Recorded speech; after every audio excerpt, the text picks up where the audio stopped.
Le grand enjeu cette année est de s'accorder sur des mesures concrètes de mise en œuvre de l'accord de Paris pour le climat signé en 2015 et les mécanismes de financement des projets fixés par chaque pays pour contribuer à l'atténuation de gaz à effet de serre et l'adaptation des populations.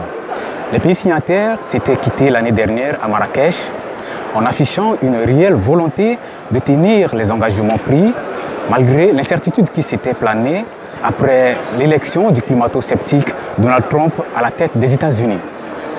Les pays africains, de leur côté, insisteront encore sur la nécessité de définir les mécanismes financiers à travers notamment le Fonds vert climat pour permettre la mise en œuvre concrète des projets d'atténuation et d'adaptation aux effets du changement climatique. La semaine dernière, le Programme des Nations Unies pour l'environnement, dans un rapport, a adressé une sérieuse mise à garde à tous les acteurs.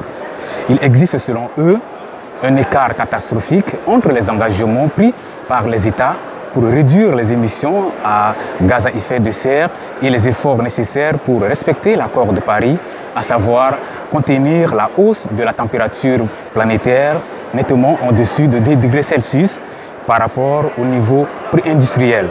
Si on maintient la ligne actuelle, la Terre s'acheminerait par une augmentation de 3 degrés Celsius.